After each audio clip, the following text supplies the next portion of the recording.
Vamos abrir a palavra do Senhor no livro de Esther. Esther capítulo 8, versículo 6. Eu estava na sexta-feira aqui na reunião de oração e não tem lugar melhor para a gente estar e buscar uma direção de Deus na sua palavra sobre o que devemos ministrar à igreja do Senhor. E sexta-feira eu estava compartilhando com o pastor Reginaldo. Eu estava aqui na reunião de oração e de repente eu tinha uma palavra para ministrar naquela noite, mas eu senti da parte de Deus de inverter totalmente a ordem. E aí o presbítero Donizete dirigiu o culto, o pastor Reginaldo trouxe a palavra final. E aí quando ele abriu ali no livro de Esther, eu falei, aleluia, é isso que eu estava esperando, uma confirmação da parte do Senhor. E Deus é tremendo, porque acontecem algumas coisas aqui na reunião de oração. Outro dia nós estávamos aqui e eu pedi ao irmão Hélio que lesse uma palavra. E eu estava com a minha Bíblia aberta, mas eu estava distante do irmão Hélio. O irmão Hélio pegou e falou, vamos ler o livro tal, capítulo tal, versículo tal. Eu falei, já está aberto, já estava em cima. Aí passou outro dia, a gente está aqui reunidos em oração. Aí eu falei assim, irmãos, hoje quem vai ler a palavra sou eu. E aí eu falei, vamos ler no livro tal, capítulo tal, versículo tal. O irmão Hélio falou, pastor, hoje é minha vez, já está aberto, está em cima aqui, ó. Deus sempre confirmando a sua palavra. E são coisas, são sinais, né? Que para muitos podem parecer mera coincidência, mas que para nós tem sido sinais de aprovação da parte de Deus, de que o Senhor tem ouvido as nossas orações. Esther capítulo 8, versículo 6. Se você ainda não encontrou o livro de Esther, é o livro que está antes do livro de Jó, antes do livro de Salmos. Então está fácil de encontrar. Vamos ver o que diz a palavra do Senhor. Pois eu não poderei suportar a destruição do meu povo e a morte dos meus parentes. Amém? Feche os teus olhos e oremos ao Senhor, em nome do Senhor Jesus.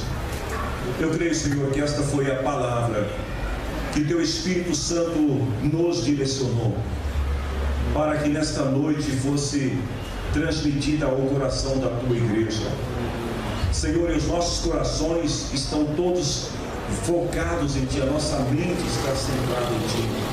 Eu peço que o Senhor envie os Teus anjos sobre esta casa para nos guardar, Senhor, e também para impedir qualquer ação que venha roubar nosso foco, a nossa atenção, que venha desviar-nos do curso da Tua vontade e da Tua palavra. E peço, Deus, que o Teu Espírito Santo venha ministrar ao coração de cada um de nós, e que a minha vida seja simplesmente um instrumento Teu, Senhor, porque a honra, a glória é toda Tua, ao Teu nome sempre, para sempre. Amém. Podemos assentar, queridos irmãos.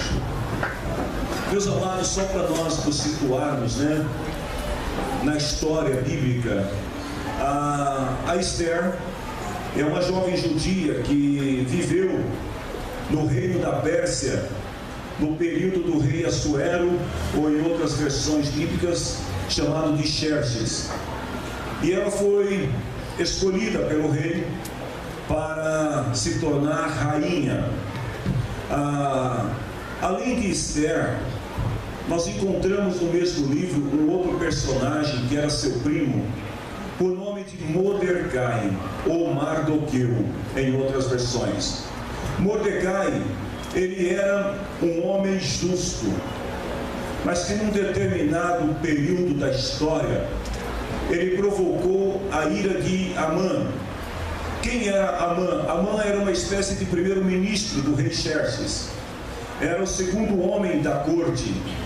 E era uma tradição pagã que quando uma autoridade, o rei ou seu substituto, adentrasse em qualquer parte do palácio, em qualquer ambiente do palácio, as pessoas tinham que se prostrar diante dele e tinham que adorá-lo como se ele fosse uma divindade. Mas a Bíblia diz que Mardoqueu, por ser judeu e por entender de acordo com a lei que foi ensinada a eles, transmitida por Moisés, que o único que deveria ser reverenciado e adorado era o Senhor, Mardoqueu, ele não se prostrava diante de Amã. E todas as vezes que Amã aparecia no ambiente onde Mardoqueu estava, todas as pessoas se prostravam, mas ele continuava fazendo o seu serviço, o seu trabalho, e pouco se importava com a figura de Amã. E isso acabou despertando uma ira na pessoa de Amã. Amã está enfurecido porque Mardoqueu, ele não negou a sua nacionalidade, ele não negou a sua fé, ele deu testemunho da sua crença pessoal, mesmo estando numa corte pagã, mas isso vai incitar a ira de Amã. E Amã decide então convidar alguns astrólogos para conversar com eles e buscar um conselho sobre o que poderia fazer para vingar-se de Mardoqueu. E os astrólogos decidiram com Amã que eles deveriam estabelecer um decreto e pedir ao rei que assinasse esse decreto ordenando a matança de todos os judeus, inclusive de Mardoqueu. E os astrólogos, eles foram mais adiante ainda. Eles marcaram uma data que seria no dia 13 do 12º mês no calendário judaico, que seria o mês de março. Então, no dia 12 de março, um ano depois de publicada a sentença, haveria um dia em que todos aqueles que não fossem judeus poderiam levantar e matar os judeus, saquear, roubar os judeus. Olha só como que Deus trabalha, queridos irmãos. Aqui começa a pregação. Amã está enfurecido, está enraivecido contra Mardoqueu por causa da sua fé no Deus vivo. E ele decide então marcar um dia para destruir o povo de Deus. Ao consultar os astrólogos, ele comete o primeiro erro, porque a palavra do Senhor diz lá em Provérbios capítulo 16, versículo 33, que os homens jogam os dados sagrados para tirar sorte. Os homens buscam na astrologia, os homens buscam em outras formas de crenças respostas para os seus questionamentos, mas a palavra do Senhor diz em Provérbios 16, 33, que quem resolve a mesma coisa é Deus, o Senhor. Os astrólogos, eles marcaram um ano depois da sentença, e aí a gente vê nisso uma providência divina. Era Deus já agindo para dar tempo ao seu povo de se preparar para a destruição que haveria de vir sobre eles. Segundo, Amã, por ser uma pessoa invejosa, ele considerava que os judeus eram muito ricos. Glória a Deus, porque eles eram realmente ricos. Quando Neemias e Esdras decidem reconstruir os muros da cidade na Palestina ou em Jerusalém, os judeus eles se reúnem e só em espécie eles doam o equivalente a 15 milhões de dólares para ajudar na reconstrução dos muros da cidade de Jerusalém. E Amã sabia de tudo isso porque isso tinha acontecido 4 anos antes desse período que nós estamos falando. Então, na visão de Amã, o que ele queria na verdade era, primeiro, matar os judeus, extinguir os judeus. Segundo, ele queria saquear os judeus, porque ele queria roubar todos os pertences, todas as riquezas que o povo de Deus tinha.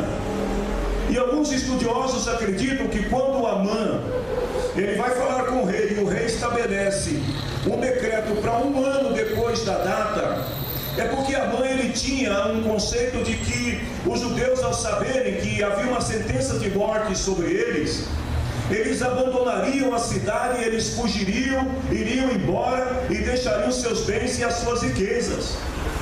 Mas embora Amã não tenha vivido o tempo dos apóstolos, o escritor aos Hebreus, no capítulo 10, versículo 39, ele fala sobre qual é a característica do povo de Deus. O povo de Deus é um povo que não foge de uma batalha, que não se amedronta diante de uma mensagem de destruição.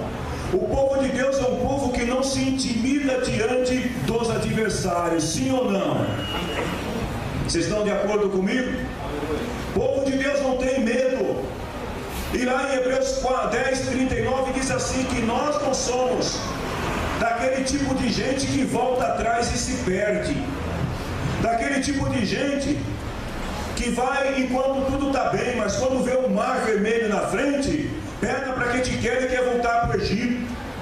Como aquele tipo de pessoa que quando fica sabendo que a terra a ser conquistada tem gigante, prefere morrer no deserto e padecer no deserto. O povo de Deus é um povo de coragem. Vocês querem ver só aonde estão os homens de coragem aqui, as mulheres de coragem? Aplauda o nome do Senhor Jesus. Deixa eu ver.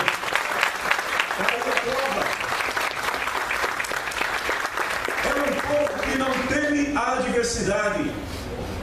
Então talvez, segundo alguns estudiosos, Amã, ele pensou o seguinte: eu vou dar um tempo para amedrontar esse povo, para colocar o medo no coração deles, e eles vão fugir amedrontados, porque eles vão ter medo da morte. Mas voltando lá para Hebreus, no capítulo 10:39, uma das características do povo de Deus é que o povo de Deus não volta atrás. Nós somos chamados para marchar para frente. Por isso que Jesus falou que as portas do inferno não prevalecem contra a sua igreja. A igreja marcha e o inferno tem que sair da frente, porque conosco está o comandante, o general Jesus Cristo, nosso Senhor. Aleluia. O edito ou decreto que foi dado, a ordem do rei, dizia que no dia da matança todos os judeus teriam seus bens saqueados.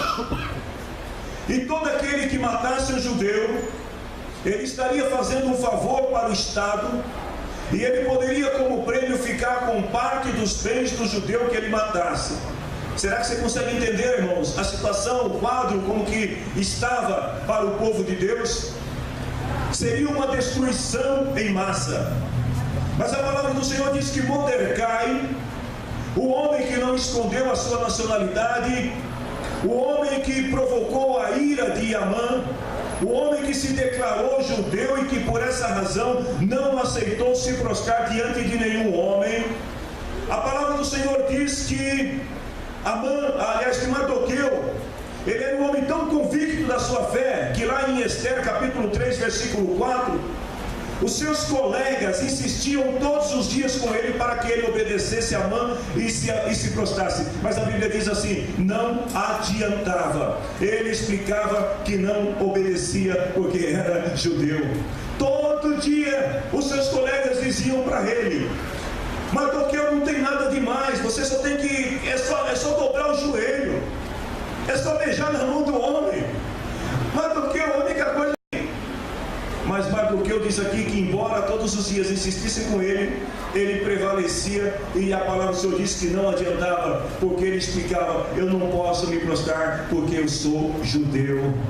Queridos irmãos, só abrindo um parênteses aqui nessa palavra, porque quantas vezes o mundo ele quer fazer a igreja do Senhor se prostrar diante dele.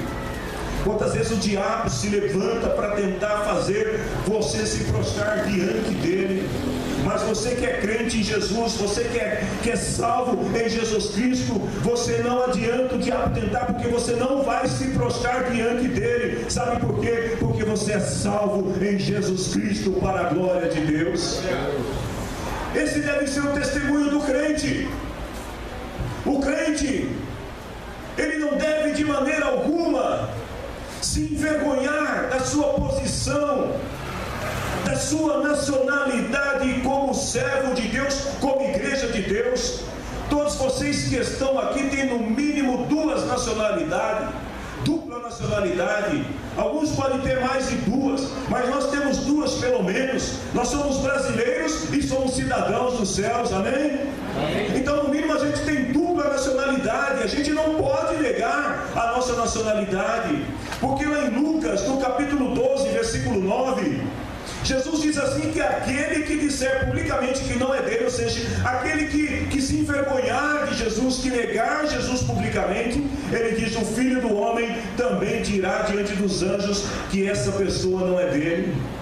Então nós não podemos de maneira alguma negar, e Mardoqueu sabia disso, porque sobre os judeus estava a bênção do Senhor, a bênção de Abraão, de Isaac, de Jacó. Sobre os judeus havia uma promessa de Deus. E Mardoqueu sabia de tudo isso, que se ele negasse esse Deus, se ele negasse essa fé, ele estaria acreditando ao inimigo, dando ao inimigo autoridade para poder destruir a sua vida. Ele estaria perdendo a sua legitimidade como cidadão judeu. Se você puder me ajudar nessa pregação, olha para o irmão que está do teu lado e fala assim: nunca se dobre diante de outro ser que não seja Deus. Nunca. Ainda que seja um Amã na sua vida, um vice-rei, ainda que seja alguém importante, ainda que as pessoas que estão ao teu lado digam para você assim: só uma vez e basta. Seja como Mardoqueu, que disse: eu sou judeu, e que você diga: eu sou crente, para a glória do Senhor Jesus. Quando o rei edita esse decreto, Mardoqueu fica sabendo logo que havia uma sentença de morte para ele e para o seu povo. E a palavra do Senhor diz que Mardoqueu, que até então ele tinha livre acesso ao palácio do rei, ele decide trocar as suas vestes de honra, e ele se veste de saco, ele se cobre de cinza como sinal de tristeza. E a palavra do Senhor diz que todos os dias Mardoqueu ele ia para a porta do palácio, mas ele não entrava dentro do palácio, porque ele estava vestido de panos de sacos e coberto de cinza. Mas todos os dias ele andava em volta do palácio, para que as pessoas pudessem ver a sua indignação, a sua revolta, para que as pessoas pudessem ver a sua insatisfação em relação a uma lei, a um decreto que haveria de matar todos os judeus. A palavra do Senhor diz em Esther capítulo 4, versículo 1, que quando Mordecai soube de tudo isso, rasgou a roupa em sinal de tristeza, vestiu uma roupa de pano grosseiro, pôs cinza na cabeça, saiu pela cidade chorando e gritando. É interessante aqui, queridos irmãos, porque Mordecai, ou Mardoqueu, ele está ciente daquilo que vai acontecer. Ele sabe que se nenhuma posição for tomada, se nenhuma ação for feita, o seu povo será destruído no dia 13 do 12º mês, ou no dia 13 de março, aquele povo seria destruído. Mas ele decide chamar a atenção. E qual é a forma como ele vai chamar a atenção? A palavra do Senhor diz que ele vai chamar a atenção se vestindo com vestes de humildade. Ele vai chamar a atenção chorando e gritando. Noutra versão diz que ele clamava em forma de oração. Ele passava pelo palácio, pelas ruas, e ele gritava, ele chorava, porque ele sentia a dor que o povo não podia sentir. Mas Mordecai, ele continua firme na sua posição. Queridos irmãos, Mordecai estava insatisfeito, inconformado com aquela posição. A palavra do Senhor diz em Romanos capítulo 2, na revista atualizada: não vos conformeis com este século, mas transformai-vos pela renovação da vossa mente. A igreja do Senhor não pode de maneira alguma se calar. A igreja do Senhor não pode de maneira alguma aceitar passivamente a condição que o mundo se encontra.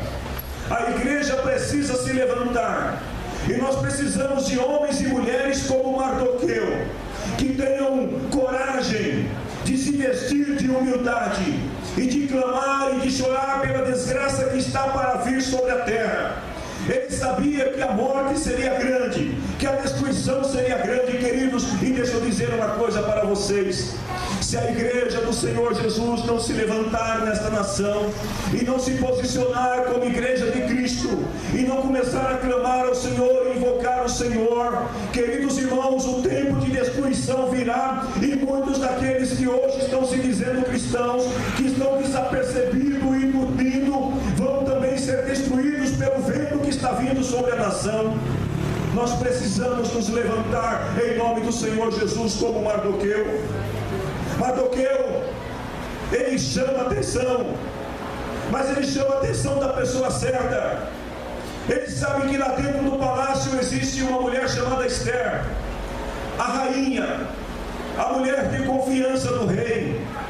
E ele então ele manda uma mensagem para Esther.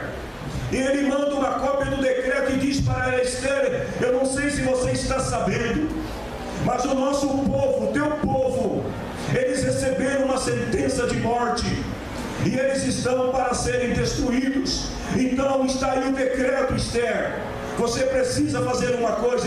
Em Esther capítulo 4, versículo 14, olha o que ele diz para a Esther: se você ficar calada numa situação como esta, do céu virão socorro e ajuda para os judeus, e eles serão salvos. Porém você morrerá, e a família do seu pai desaparecerá. Mas quem sabe, talvez você tenha sido feito rainha justamente para ajudar numa situação como esta. Parafraseando a palavra de Mordecai para Esther, ele estava dizendo para ela o seguinte: Deus se colocou nessa posição para você se levantar e defender o povo de Deus. Deus se colocou nessa posição para você defender a vida dos judeus. E ele diz assim: se você não fizer nada, para salvar o povo judeu, fique sabendo que o povo judeu não vai morrer, porque o povo judeu tem promessa de Deus. Deus vai enviar socorro de alguma forma, mas você, Esther, e a sua família do seu pai vão desaparecer. Eu tenho uma mensagem aqui. Eu sei que o irmão Márcio está gravando, irmão Márcio, então que fique nítida essa mensagem, porque é uma mensagem principalmente para aqueles que são os legisladores que estão nas câmaras, nas assembleias, no Congresso e no Senado. Homens que foram colocados lá para representar o povo de Deus, para defender a fé do povo de Deus, a integridade da igreja e defender a família.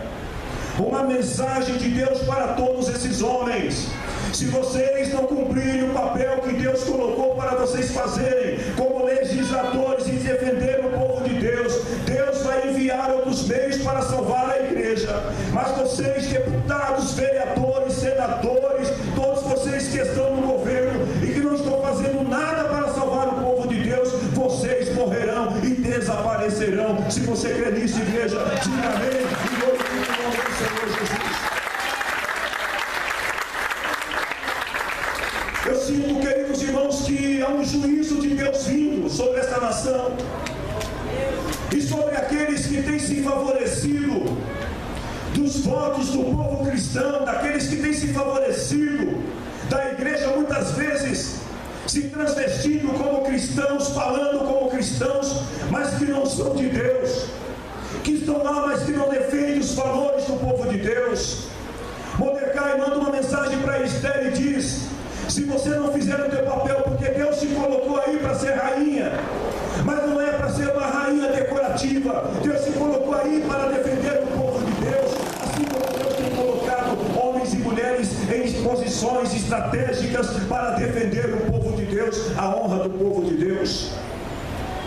Graças a Deus que Esther era de Deus. A palavra do Senhor diz que assim que ela toma conhecimento da sentença contra o seu povo, ela não se conforma. Ela diz: isso não pode acontecer com o meu povo, isso não pode acontecer com os meus parentes. Eu estava dizendo ontem à noite ao pastor Edinaldo, a gente estava conversando um pouquinho ali, falando das coisas de Deus, e eu falei assim para ele: pastor, eu tenho um tema para essa mensagem, o sentimento de Esther.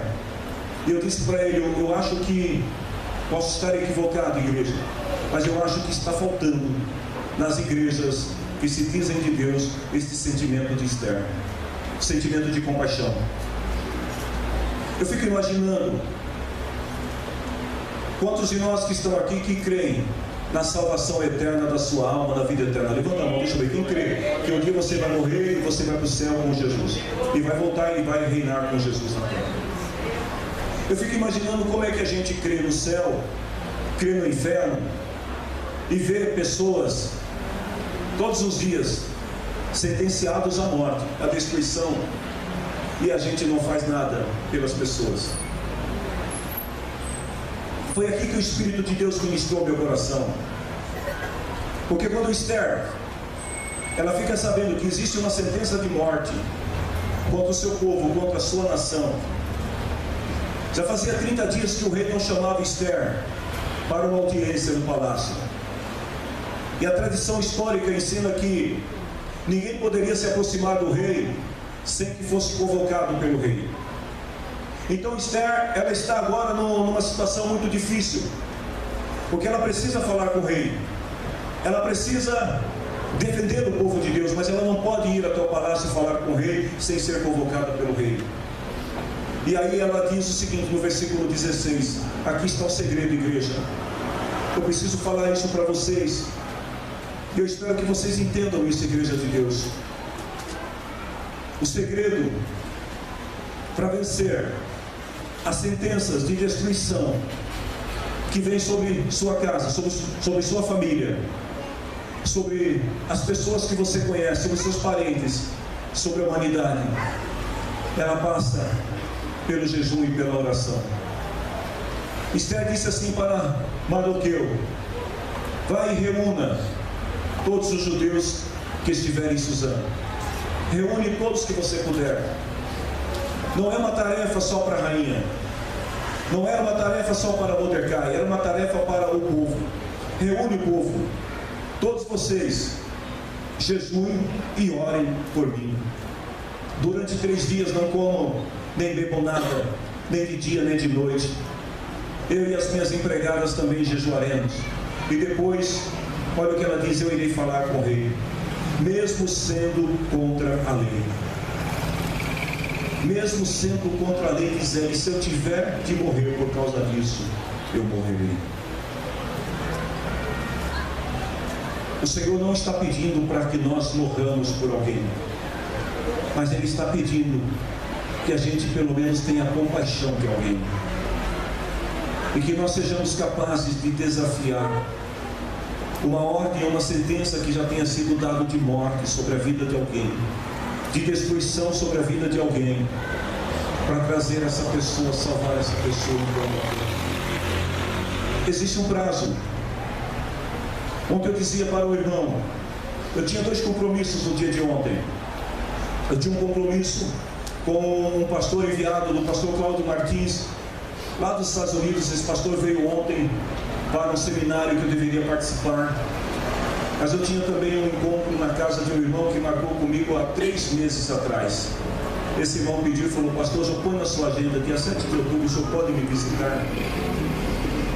E eu liguei para o pastor Cláudio e falei para ele: pastor Cláudio, o senhor é pastor como eu não posso deixar de ir na casa desse irmão, porque o seminário, depois o senhor grava, o senhor me manda o seminário, mas se eu perder a oportunidade de estar com esse irmão no dia de amanhã, pode ser que eu não tenha uma outra oportunidade. Queridos, deixa eu dizer uma coisa para vocês.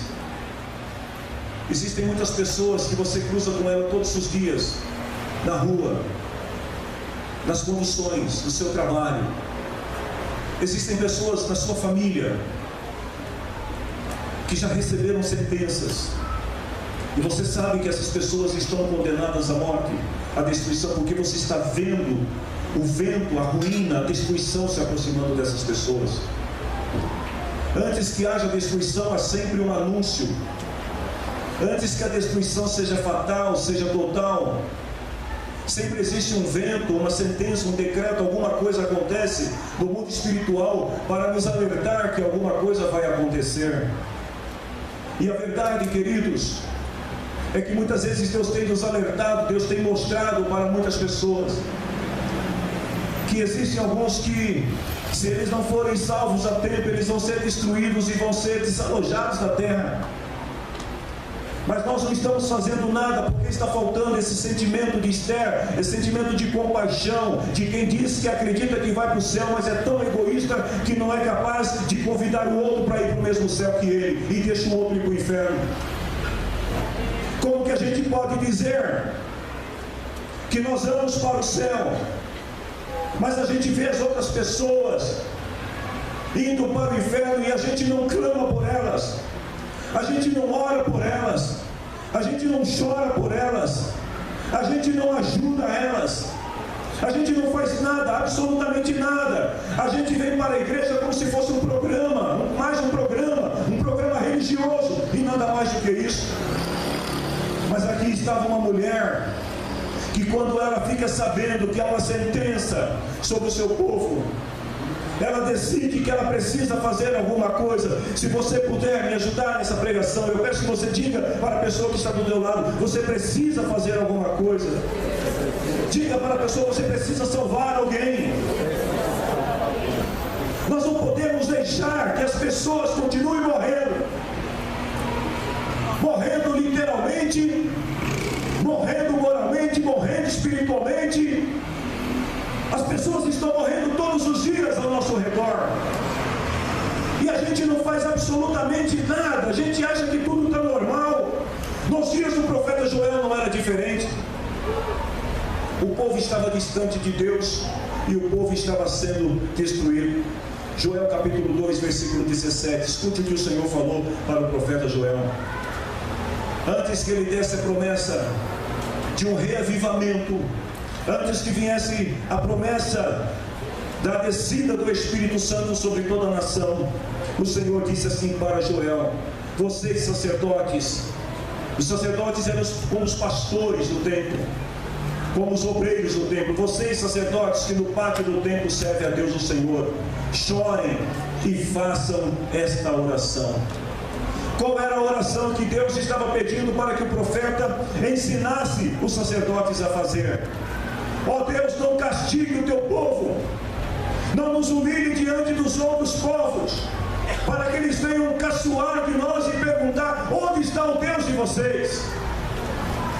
Queridos, nós precisamos clamar, nós precisamos buscar no nosso Deus o poder para que a igreja do Senhor seja uma igreja vitoriosa, porque nós não podemos aceitar de maneira alguma uma sentença de destruição, seja sobre a tua vida, meu irmão, ou seja sobre a vida de quem quer que seja que nós conhecemos. Esther fala com o rei, mas o rei diz: eu não posso voltar atrás, a sentença já foi dada. Mas ele faz uma coisa, ele entrega o seu anel para ela. O anel do rei era como se fosse hoje, eu poderia dizer que seria como uma procuração, dando plenos poderes para Esther fazer o que quisesse em nome do rei. Ele entrega para ela o seu anel e fala assim, lá em Esther capítulo 8, versículo 8: escreva o que quiserem aos judeus, assine meu nome e selle cartas com meu anel. Olha só o poder da oração, o poder de quem ora, o poder de quem intercede, o poder de quem jejua.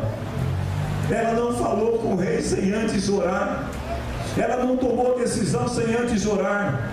Mas agora, depois da oração, Deus quebra, Deus move o coração do rei. Dá o meu anel, escreva o que você quiser. Deixa eu perguntar para você aqui nesta noite: se alguém lhe desse plenos poderes, como o rei Assuero deu para Esther, para escrever o que quisesse, o que você escreveria? Se você tivesse a oportunidade para mudar o mundo à sua volta, sabendo que algumas pessoas que você conhece estão indo para a destruição, e não há como reverter essa situação, não há como mudar essa ordem, mas você pode fazer alguma coisa, o que você escreveria nesta carta? O que foi que Esther escreveu? Primeiro, ela escreveu assim para os judeus: autorização para que todos os judeus das cidades do reino pudessem se organizar e se defender contra qualquer ataque.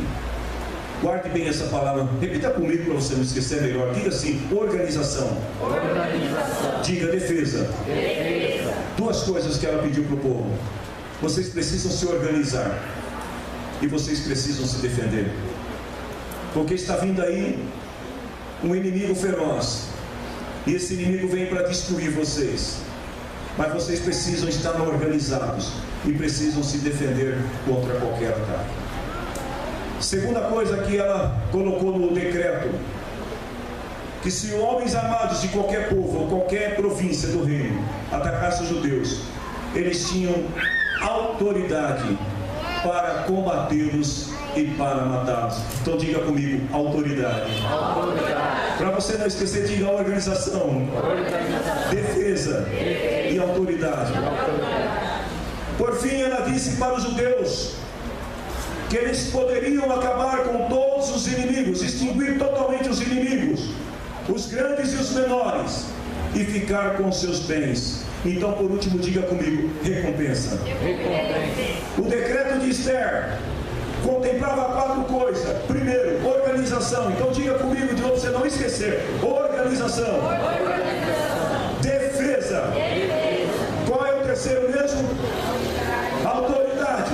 Qual é o quarto? Recompensa. Deus estava dando estratégias para o seu povo.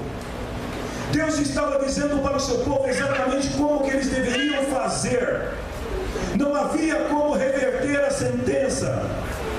Ou seja, o decreto já tinha sido dado, já tinha sido ordenado, e aquilo que haveria de acontecer, ia acontecer. Queridos, deixa eu dizer uma coisa para você. Às vezes você vai orar ao Senhor e você fica falando assim para Deus mudar a sua situação. Tem gente que ora e fala assim: Senhor, muda esse quadro, muda essa situação. Eu tenho uma triste notícia para você. Deus não vai mudar essa situação e não vai mudar esse quadro. Pastor, então eu estou perdida. Eu estou perdido. Não. Você só precisa ter uma estratégia, se organizar, se defender. Você só precisa se preparar para enfrentar o inimigo que vai se levantar contra você. Olha para o irmão que está ao teu lado, dá uma cutucada nele, que ele está quase dormindo, e fala assim para ele: irmão, prepara-te. E fala para ele: fica preparado, irmão. Nós não sabemos quando vai vir a luta, mas você precisa estar preparado. Quando Mordecai recebe das mãos de Esther a contra-ordem, vamos dizer assim, o contra-decreto, não sei se existe esse termo, se não existe, eu acabo de criar, contra-decreto.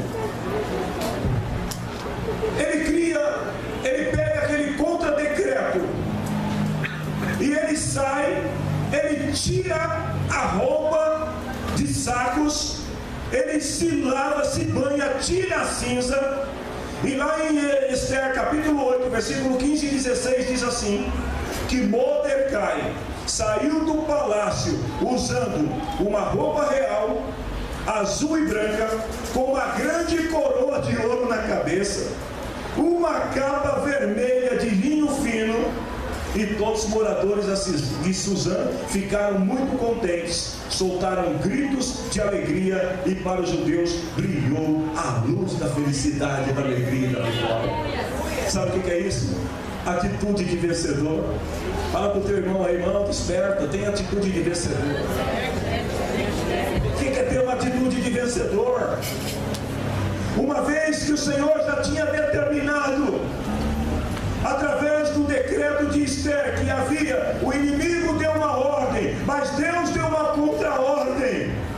Então agora ele está de posse da palavra do Senhor, e ele muda a sua posição de um homem desesperado para um homem cheio de esperança. E agora Mordecai, ele está vestido com a realeza, porque ele sabe que vai vencer em nome do Senhor Jesus. Gente, só quem tem certeza que vai vencer aqui, em nome do Senhor Jesus, aplauda ele. Eu te convido nesta noite a trocar a sua veste de desespero. Eu te convido nesta noite a trocar a sua veste de angústia. Eu te convido nesta noite a trocar a sua veste de tristeza por uma veste de honra que o Senhor está entregando para você nesta noite. Deus está dando uma contra-ordem. O Senhor vai te dar estratégias, e os teus inimigos não vão te vencer em nome do Senhor Jesus. Sabe o que acontece, queridos? Quando você recebe a palavra de Deus e você tem certeza da palavra de Deus, crente é tão maluco. Mas não pense que você é o único maluco da história, porque o povo de Israel também já era assim. Quando o povo vê Mardoqueu vestido daquele jeito, com uma contraordem na mão. Esther capítulo 8, versículo 17, diz que o povo resolveu fazer festa. Sabe aquele negócio de fazer festa, comemorar antes de receber o prêmio? Como que o pessoal fala aí, é contar com os ovos antes da galinha? Pois foi o que aconteceu com o povo. O povo estava tão cheio de fé, o povo estava tão convicto que aquela ordem, aquele decreto de Esther, era o decreto de Deus que daria vitória para o povo, que no versículo 17 diz que em todas as cidades do reino, onde foi lida a ordem do rei, os judeus ficaram felizes, se alegraram, comemoraram com festas e banquetes. E além disso, entre os vários povos do reino, muitos se tornaram judeus, porque ficaram com medo dos judeus. Olha só o que Deus faz, queridos irmãos. Não só o seu povo está celebrando uma vitória que ainda não aconteceu, como a alegria e a esperança do povo de Deus leva os inimigos a se associar a eles e pedir perdão para eles, para poder comemorar com eles a vitória. Terceira coisa, guarde isso que eu vou te dizer agora, irmão. A vitória que Deus te dá, ela pode envolver pessoas estranhas que você não conhece. Pode ser que Deus coloque pessoas estranhas na tua vida que você nunca viu. O povo de Israel já estava satisfeito, o povo de Israel já estava comemorando, mas aí em Esther capítulo 9, versículo 3, diz que aconteceu um fato inusitado. Quem tem fé, coisas inusitadas acontecem na tua vida. Amém? Mas é só para quem tem fé. Esther 9:3 diz assim: todos os oficiais das províncias, os chefes de vários povos, representantes do rei, governadores da província, ajudaram os judeus, porque tinham medo de Mordecai. Até quem deveria estar contra, agora está a favor do povo de Deus. A grande virada acontece como fruto de intercessão. A intercessão de Esther foi a grande responsável pela virada do povo de Deus. Eu fico imaginando quem seria Esther nos dias de hoje. Esther representa a igreja de Cristo, a igreja que se preocupa com a sua missão, a igreja que busca reverter decretos de destruição sobre a vida das pessoas.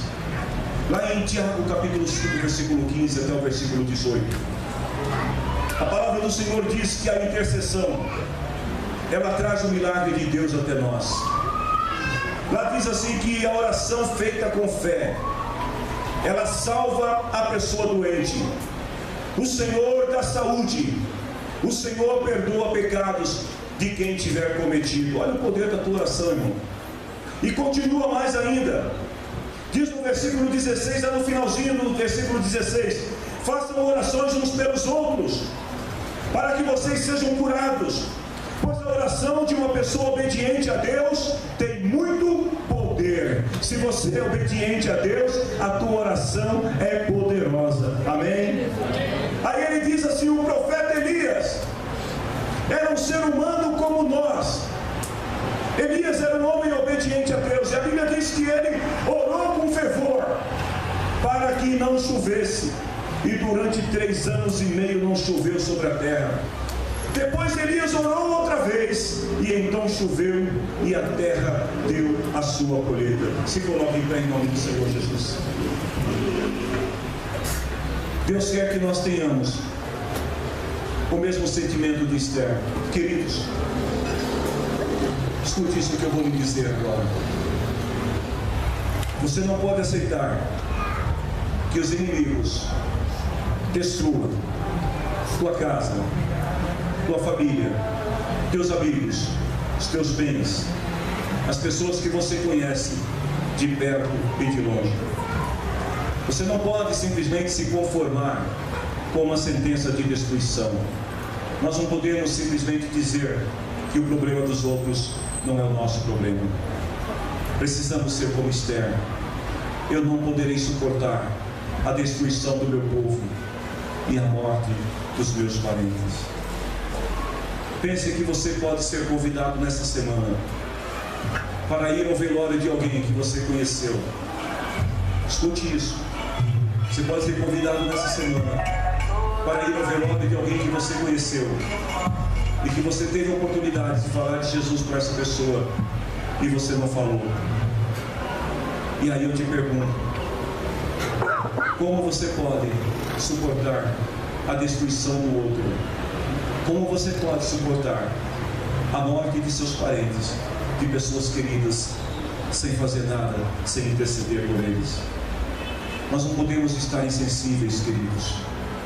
Nós não podemos. Nós não podemos estar insensíveis quanto aos nossos parentes, aos nossos amigos. Nós não podemos estar insensíveis quanto aos problemas que estão acontecendo na nossa nação e no mundo. Existem decretos de destruição, mas se você entende, eles levam na brincadeira. Existem pessoas que têm um coração tão insensível que eles até vêm à igreja para te fazer companhia, mas o coração está distante de Deus. Nós podemos reverter esses decretos de destruição da vida dessas pessoas com uma única arma: igreja do Senhor, jejum e oração. Não existe outra arma. Eu dizia para um pastor ontem que eu cansei das estratégias e dos programas naturais.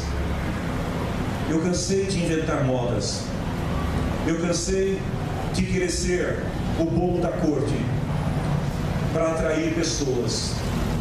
E decidi que a única forma de nós revertermos os decretos de destruição na vida das pessoas é orando por essas pessoas, é chorando por essas pessoas, é vendo a desgraça e a destruição que aqueles não estão vendo.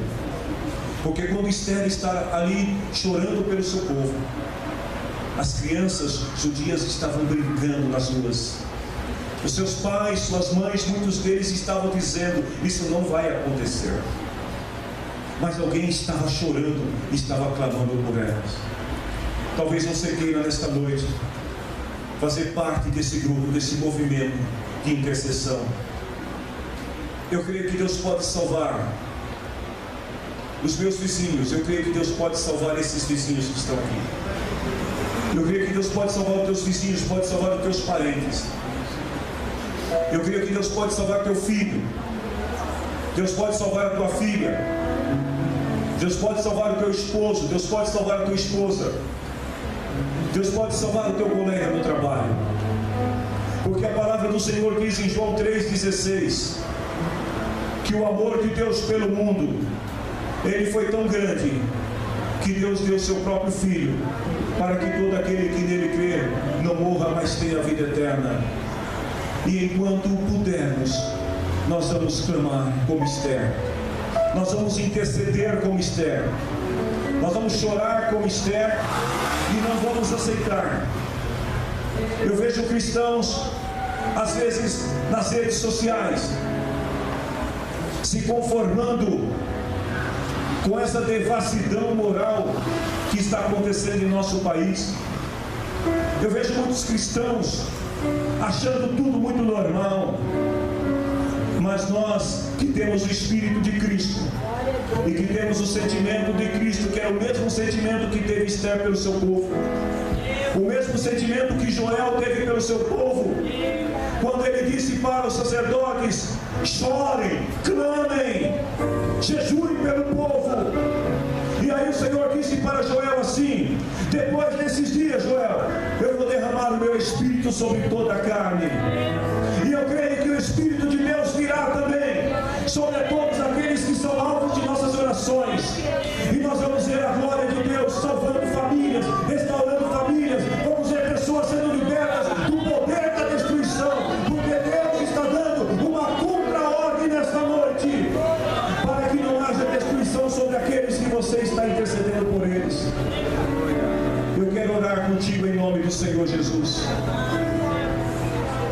Eu gostaria que neste momento você voltasse o seu coração e a sua mente para as pessoas que você conhece, que você sabe que elas precisam ser salvas pelo Senhor.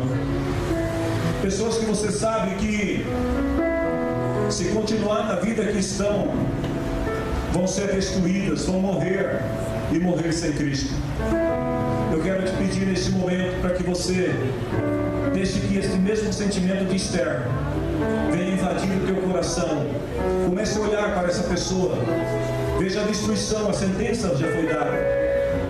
Mas veja também nesta noite o Senhor te dando uma contra-ordem e dizendo: eu ouvi a tua oração, eu vou atender o teu clamor, a tua intercessão, e eu vou salvar aquela pessoa, porque você clamou, porque você buscou, porque você chorou. Eu gostaria que você orasse ao Senhor neste momento. Não espere pela pessoa que está do teu lado. Simplesmente comece agora a clamar ao Senhor. Deixe o Espírito de Deus começar a tomar os seus lábios agora, a sua mente, o seu coração. Deixe o Espírito de Deus começar a invadir a sua vida agora. E se você sentir de chorar, porque Jesus chorou sobre Jerusalém, quando ele viu a destruição daquele povo, quando Jesus viu o que haveria de acontecer sobre Jerusalém, a Bíblia diz que Jesus chorou sobre Jerusalém. Você não pode aceitar. Eu não posso aceitar. Em nome do Senhor Jesus. Toda sentença decretada por Satanás para destruir a vida das pessoas que você ama, que você tem orado por elas, está caindo por terra agora. Porque o Senhor está liberando neste momento sobre a tua vida um novo decreto, uma nova ordem. E o Senhor está dizendo para você que clama, você que chora, o Senhor está dizendo para você: comece a comemorar,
aqui nesta noite. Eu preguei todos esses minutos e certamente você se alegrou com a palavra, mas a palavra que marcou, que fez a diferença na vida dela nesta noite, foi a palavra que você acabou de dizer para ela agora. Às vezes você vem à casa do Senhor, Deus quer usar a tua boca, irmão, para falar em nome do Senhor. Seja um profeta de Deus nesta casa. Seja uma profeta de Deus na tua casa. Seja um profeta de Deus no teu trabalho. Comece a dizer, comece a falar, porque o Senhor, Ele coloca palavras na tua boca, e são palavras de vida. Amém? 1 Coríntios capítulo 11, versículo 23. Eu recebi do Senhor este ensinamento que passei para vocês, que o Senhor Jesus, na noite que foi traído, pegou o pão, deu graças a Deus, depois partiu o pão e disse: isto é o meu corpo que eu entrego em favor de vocês, façam isto em memória de mim.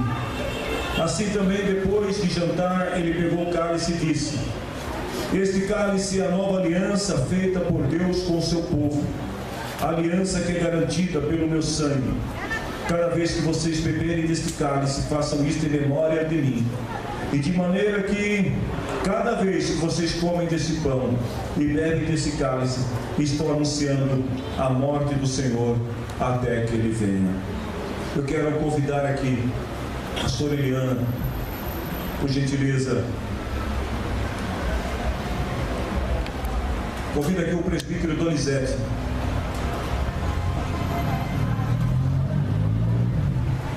Vocês vão consagrar o pão e o cálice ao Senhor. Amém? Glória a Deus.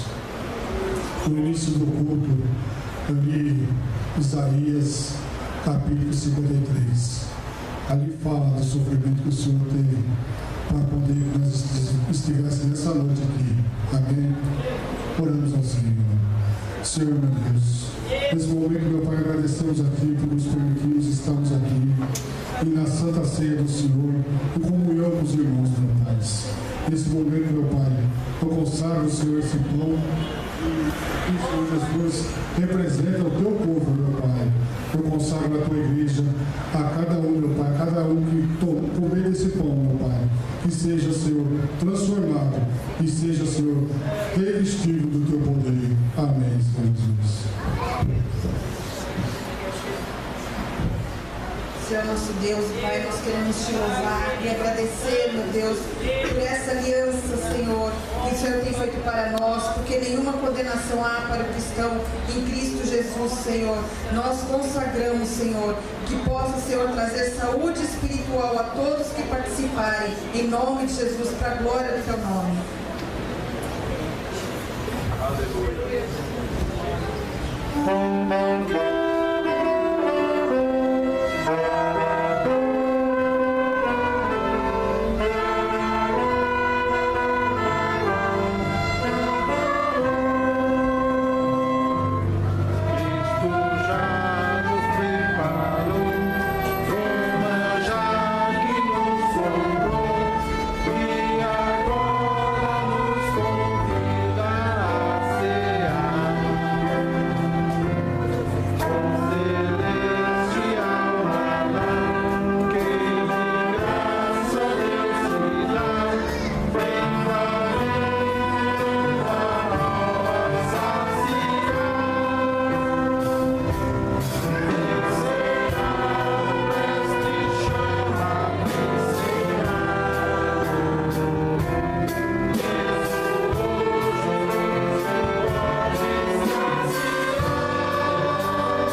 fossem pegar o pão e o cálice, todos estão prontos. A palavra do Senhor diz que Jesus falou assim, que esse cálice, ele é a nova aliança feita por Deus com o seu povo. Portanto, todas as vezes que vocês beberem dele, façam isso em memória de mim. E depois Jesus disse que assim também como vocês comerem do pão, façam isso em memória dele. Então vamos celebrar ao Senhor neste momento a nossa vitória, a vitória da Igreja de Cristo.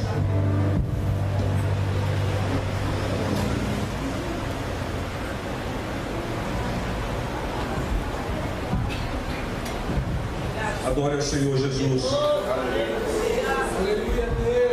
Glória a Deus. Obrigado, Jesus. Continue adorando ao Senhor.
Senhor Jesus,